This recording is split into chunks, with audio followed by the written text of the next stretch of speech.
Imagine a scene, something straight out of a sci-fi movie maybe, a really detailed photo of a flying saucer, not just, hovering way up high, but actually landed on the deck of a U.S. Navy aircraft carrier. Yeah, it sounds pretty unbelievable. Totally. But for today's deep dive, we're digging into sources that claim this isn't fiction at all. They say it's part of a hidden history.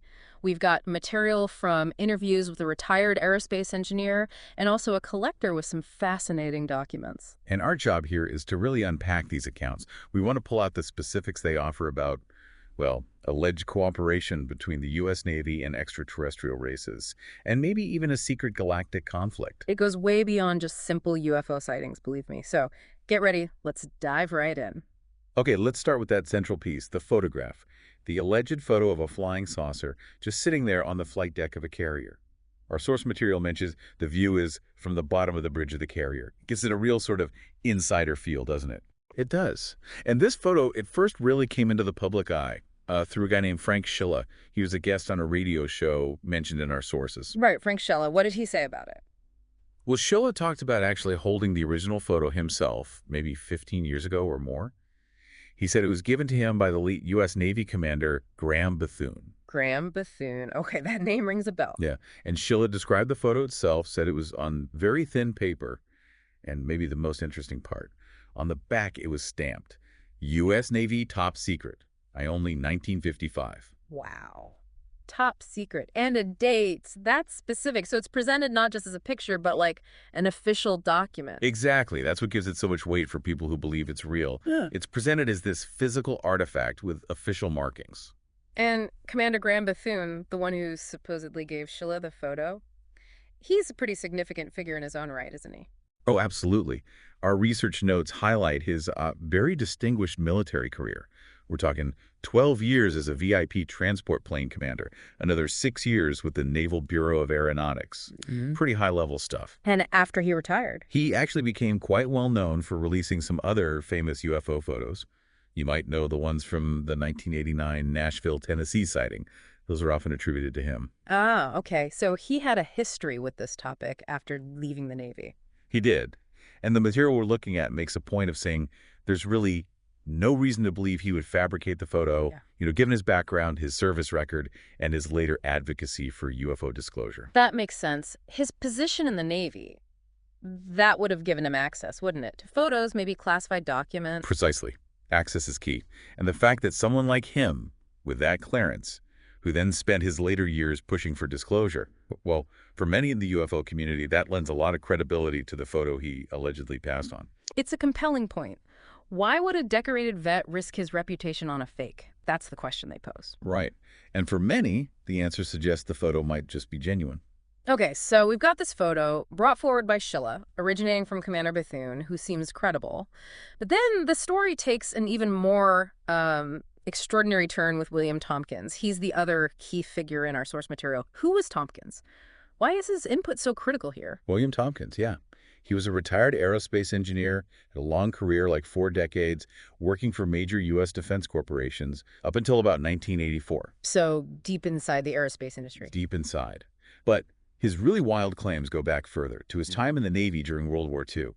He served as a naval intelligence operative from 1942 to 1946. Naval intelligence during the war. Okay. What did he claim he did? This is where it gets pretty wild. Tompkins said he was tasked with giving intelligence briefings to certain U.S. aerospace companies.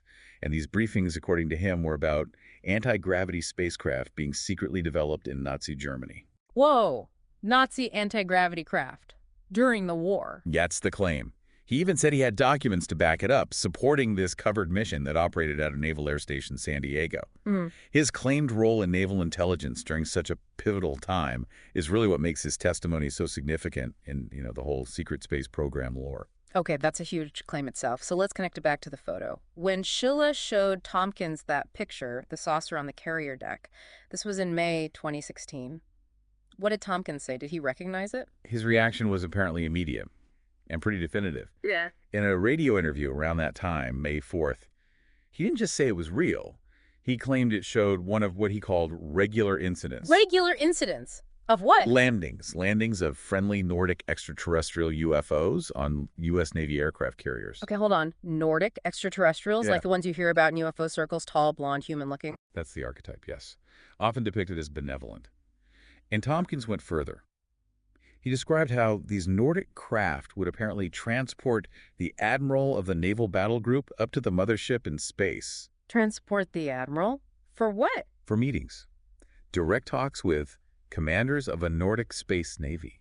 A Nordic space navy. Wow. And he stressed this was regular. He really emphasized that. He said, and this is a quote, "The UFOs landed on our aircraft carriers many times. Okay, it's nice because nobody can see them doing it when the ships are out at sea." So not just sightings, but consistent covert interactions. Meetings between Navy brass and ET commanders. That's quite something. It's a massive claim. And here's where Tompkins' story gets even more interesting, because he said that this photo, the one Bethune had, dovetails right into his book, starting on page 2. His book. He wrote a book about this stuff. He did. It's called Selected by Extraterrestrials, published in December 2015. And the key thing is, that's before he supposedly saw Bethune's photo in 2016. Okay, so what did he write in the book that connects to the photo? Well, in the book, he described an event that sounds incredibly similar to the picture.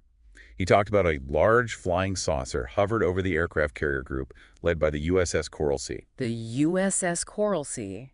He named the ship. Yes, and he claimed this was witnessed by 5,000 Navy personnel. He also mentioned telepathic communications being established between the commanding officers of the aircraft carrier battle group and the hovering flying saucer, Telepathic communications. according to him. And then when he saw the photo in that May 2016 interview, Tompkins specifically confirmed it was the USS Coral Sea CV-43. So he publishes a detailed account, naming the ship, describing the event, and then sees a photo that he says depicts that exact scene. Exactly. That sequence, the published account, predating the photo confirmation, is a really significant point for people who find Tompkins' testimony credible. It seems like corroboration. Okay, but let's tackle a potential problem here. Our source material points out this date issue. Schiller remembered 1955 on the back of the photo, but Tompkins identified A6 intruders on the deck, and those planes only entered service in 1963. That's an 8-year gap. How do they square that? Right, that's a crucial detail, and it definitely needed explaining. The material we looked at brings up a very plausible explanation, actually referencing a comment someone made. What was the explanation? The idea is that the 1955 date stamped on the back probably wasn't the date the photo was taken. Instead, it likely refers to the date of the classification guide, which established the level of the document being stamped. Ah, okay. Like the date the top secret classification rules it fell under were established. Exactly. That's apparently standard procedure for classified documents. Hmm. So this explanation neatly resolves that timeline conflict. It places the event shown in the photo firmly on or after 1963. Which fits perfectly with the A6 intruders being on the deck of the USS Coral Sea. Precisely. And this isn't just a minor correction. It's important because it allows the photo and the event it supposedly shows to fit much more logically into Tompkins' wider story about this ongoing cooperation between the Navy and the Nordics, which he claimed was well established by the 1960s. It makes the photo feel less like an anomaly. So, with that date issue potentially resolved, the photo seems even stronger evidence if you accept Tompkins' confirmation. And if we do take his claims seriously, what's the bigger picture here? It sounds like it implies way more than just occasional landings. It points towards, well, a secret history of alliances. That's exactly it. If Tompkins was telling the truth, it completely changes our view of recent history. Our source points out that his accounts suggest the U.S. Navy was actively cooperating with a Nordic extraterrestrial race as early as 1963. Active cooperation. And it didn't stop there, did it? He made other claims about his time at Douglas Aircraft Company. Right. He talked about working at a very secretive think tank there called Advanced Design from 1951 to 1963.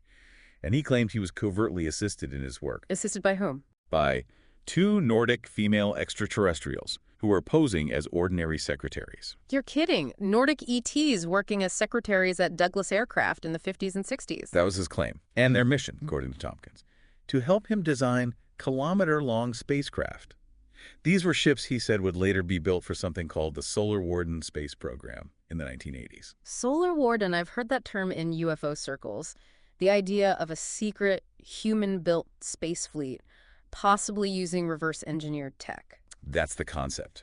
So if Tompkins is right, we're talking about deep, long-term collaboration, aliens helping us design massive spacecraft decades ago. It completely reframes our whole technological development, doesn't it? It really does. Just wrap your head around that for a second. Direct ET helped designing spaceships for a secret fleet. It's almost unbelievable. And this cooperation, it wasn't just about tech, was it? Tompkins sketched out this bigger conflict, a galactic one, where the Navy and the Nordics were allies against someone else. Indeed.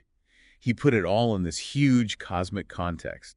He claimed the Nordics, the supposed allies, were locked in a galaxy-wide conflict Against whom? against reptilian extraterrestrials, another common figure in ufology, often depicted as hostile. And Tompkins claimed these reptilians had allied themselves with Nazi Germany during World War II. So Nazis, reptilians. And according to him, they helped the Germans build a secret space program in Antarctica.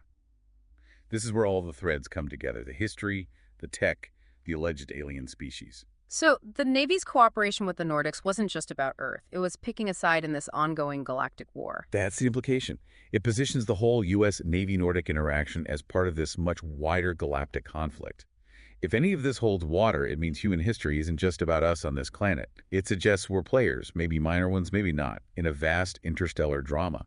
It could potentially explain historical events or tech leaps in ways we've never publicly considered. It suggests Earth is definitely not isolated, and that our military might have been involved on a scale we can barely comprehend. What a truly mind-bending narrative we've gone through today. You start with this alleged photo, a saucer on a carrier. Right, and it spirals out to regular friendly ET landings, admirals getting ferried up to motherships. It's a secret space program, supposedly designed with help from Nordic secretaries. And the whole thing's set against this backdrop of a galaxy-wide war involving Nazis and reptilians. I mean, the layers here, from naval intelligence, corporate think tanks, alleged ET contacts, it's just staggering. It really is.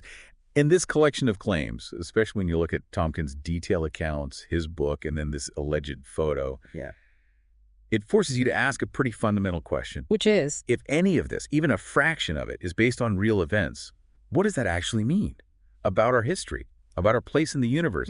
It definitely makes you wonder how much might be happening just out of sight, behind the curtain of everyday reality. Yeah, the consistency in Tompkins' story, the specific details. For those who find him credible, it paints a picture of a universe that's way more interactive and, frankly, way more complex than we usually think.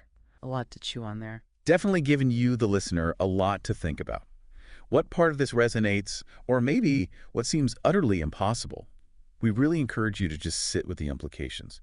What would it mean if secrets this deep, this old, were actually real? For our past, our tech, our whole reality. It changes everything. Thanks for joining us on this deep dive into some truly extraordinary claims.